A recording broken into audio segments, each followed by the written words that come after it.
Hello students, how are you all? I hope you all are very well. So today we are going to read your chapter 14 in history. ठीक है, हम history का जो chapter है वो पढ़ने वाले हैं. हिस्ट्री का ये जो पार्ट है यहीं से स्टार्ट होता है, हम यहाँ से पढ़ने वाले हैं. टाइम फ्रेम एंड सोर्सेज, जो टाइम फ्रेम है हिस्ट्री का, ठीक है, और वो कब से कब तक है या उसके सोर्सेज क्या क्या हैं, वो कहाँ से हमें मिलती है, इस तरह से जो भी चीज़ें हैं आज हम इस चैप्टर में इंक्लूड करेंगे. The study of the past start from the time man emerge on this earth. ये जो हिस्ट्री का टाइम जो है वो तब से स्टार्ट हो जाता है जब से इंसान जो है वो अस्तित्व में आया था. इंसान का मतलब अस्तित्व वो भरा था. ठीक है. The history of the man can be divided into 3 broad periods. जो हिस्ट्री है उनको हमें ना 3 पीरियड्स में बांट सकते हैं. फर्स्ट है एंशियंट, मिडाइवल एंड मॉडर्न. ठीक है, जिसको हम बोल सकते हैं एंशियंट हिस्ट्री, मिडाइवल हिस्ट्री और modern history. Each of these periods cover several centuries. ये जो हर पीरियड जो है उसमें कुछ सेंचुरीज कवर होती हैं इन दिस बुक. और इस बुक में हम क्या करने वाले, we shall be studying about India in the medieval period. और इस जो बुक में है वो हम क्या पढ़ेंगे, मिडाइवल पीरियड पढ़ेंगे. ठीक है, अब बात करते हैं टाइम फ्रेम की. The word medieval means the middle. So this period lies between the ancient and the modern period of history. जैसा कि इसके नाम से पता चल रहा है, मिडाइवल का मतलब क्या होता है, मिडिल होता है. और ये जो एंशियंट टाइम और मॉडर्न टाइम के बीच का जो एरा है, बीच का जो युग है, उसके बारे में है. ठीक है. In India this period stretched from the 8th century to the 18th century. ये जो टाइम पीरियड अगर हम इसको काउंट करें तो ये 8th सेंचुरी से लेकर 18th सेंचुरी मतलब 2 सेंचुरीज हो गई, तब तक ये पीरियड है वो जो चलता है. ठीक है. This period is further divided into 2 periods. और ये पीरियड भी जो है ये 2 पीरियड में इसको बांट सकते हैं, द अर्ली मिडाइवल और द लेट मिडाइवल पीरियड. ठीक है, समझ में आ रही है बात कि ना. पहले तो हमने जो हिस्ट्री है उसको 3 पीरियड्स में बांट दिया, एंशियंट, मिडाइवल, मॉडर्न. उसके बाद में जो मिडाइवल की हम उसकी ही स्टडी यहाँ पे जो है वो करने वाले हैं. अब मिडाइवल को 2 पार्ट्स में बांटा गया है. तो एक तो है अर्ली मिडाइवल पीरियड और एक है लेट मिडाइवल पीरियड. ठीक है, तो हम सबसे पहले अर्ली की बात करते हैं. The early medieval period stretch from the 8th to the 13th century. जो अर्ली मिडाइवल पीरियड है वो कब से कब तक है, 8th सेंचुरी से लेकर 13th सेंचुरी तक है. The Palas, Pratiharas, Rashtrakutas, Cholas and the Rajput were the powerful dynasties that rule during the early medieval period. अब अर्ली मिडाइवल पीरियड में जो ये वाली जो डेंसिटीज थी ना, पाल थी, प्रतिहार थी, चोला थी, ये इन डेंसिटीज ने बहुत ज्यादा इनका दबदबा था, बहुत ज्यादा इनकी पावर थी. ठीक है. This period is centred on power struggles among regional kingdoms of both north and south India which led to the frequent rise and fall of kingdom. इस पीरियड में जो थी मिडाइवल पीरियड में, इस मेन सेंटर किसी ज्यादा power के बीच में और रिलीजन के बीच में स्ट्रगल चल रहा था कि कौन ज्यादा पावरफुल है. ठीक है, रिलीजन पावरफुल है तो नॉर्थ और साउथ इंडिया के बीच में हमेशा इस बात को लेकर उस टाइम पीरियड में काफी स्ट्रगल चल रहा था. ठीक है, और कुछ उसमें उभरे थे तो कुछ किंगडम्स क्या हो गए थे, फॉल हो गए थे, मतलब डाउन हो गए थे. ठीक है. उसके बाद में the late medieval period stretch from the 13th to 18th century. अब जैसा कि आपको समझ में आ रहा है कि 13th सेंचुरी पे अगर अर्ली मिडाइवल पीरियड खत्म होता है तो 13th से क्या स्टार्ट होगा, लेट मिडाइवल पीरियड स्टार्ट हो जाएगा उसके बाद से. ठीक है, और 18th सेंचुरी तक वो पीरियड रहा. During this period there were a number of invasions from Central Asia by the Muslims, the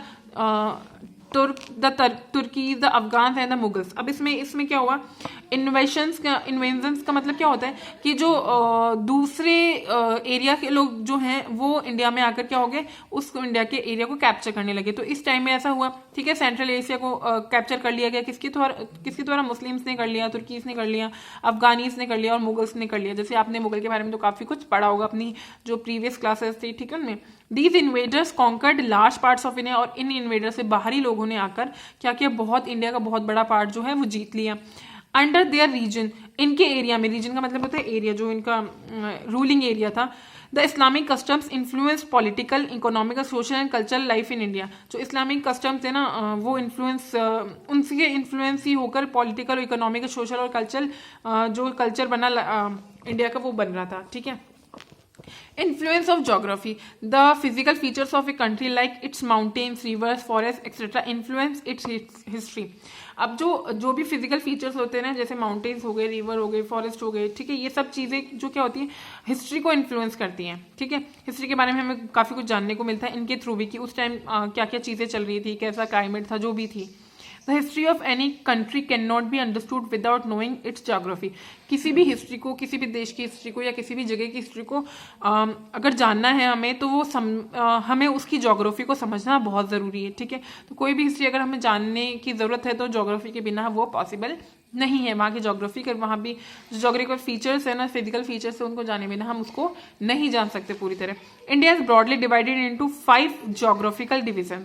जो इंडिया उस टाइम की बात अगर हम कर रहे हैं ना, मिडाइवल पीरियड की बात जो हम कर रहे हैं, तो उस टाइम जो इंडिया थी वो 5, उसकी ज्योग्राफी अगर ज्योग्राफी के बेस पे देखें तो 5 भागों में बटी हुई थी, 5 डिवीजन थे, ठीक है। The Himalayas, the Indo Gangetic plains, the Thar desert, the Deccan plateau and the peninsular coast, ठीक है। पेनिसुलर कोस्ट था, ये आपने 5 नाम पढ़ लिए, ठीक है। इसके बेसिस पे जो थी वो इंडिया की ज्योग्राफी बटी हुई थी, ठीक है। ड्यूरिंग द मिडाइवल पीरियड, अब मिडाइवल पीरियड में क्या था, the desire to control the rivers and land led to many wars between various kingdom. During the medieval period the desire to control the rivers, अब medieval period में जो था ना, बहुत सारे किंगडम जो हुए थे, उनकी इच्छा क्या थी, उनकी डिजायर थी कि वो रिवर्स को, लैंड्स को, वहां को सबको अपने अंडर कर ले और अपने कंट्रोल में कर ले। The control of the coast also led to conflict, बहुत सारे इसी कंट्रोल के कारण, मतलब कोस्ट को कंट्रोल के कारण, जो बंदरगाह और ये सब चीजें थी ना, नदियां और ये सब, इनको कंट्रोल करने के कारण ही क्या हुआ, बहुत सारे क्लैशेस हुए बहुत सारे किंगडम्स के बीच में। As they were the main points of trading, जो कि व्यापार का एक मुख्य जरिया थे, ठीक है। The Vindhya and the Satpura mountains checked the movement of Turks into the Deccan region. In Rajasthan, the construction of immense forts in Jaisalmer, Jodhpur, Chittorgarh, etc. become great means of defense for the kingdoms there. अब क्या हुआ, विंध्या में और सतपुड़ा में जो mountains थे वो तुर्कीज और डेक्कन के द्वारा ना अपने कब्जे में कर लिए गए, ठीक है। मूवमेंट उन्होंने अपने देखा उसको। इसी तरह से राजस्थान में जो कंस्ट्रक्शंस हुए इमेंस फोर्ट्स के, ठीक है, वो जैसलमेर, जोधपुर एक्सेट्रा, ये बहुत ही ग्रेट मींस थे डिफेंस फॉर द किंगडम, और अपने एरिया को बचाने के लिए यहाँ पे जो ये बहुत अच्छा जरिया थे, यहाँ के जो महल थे, फोर्ट्स थे, ठीक है। The shortage of water in Gujarat and Rajasthan led to their building great baolis and vavdis the multi storeyed wells, ठीक है। जो इस गुजरात में जो वाटर की शॉर्टेज थी उसकी वजह से क्या हुआ, Rajasthan led to their building, Rajasthan से उनकी जो बिल्डिंग थी वो बनी, ठीक है। और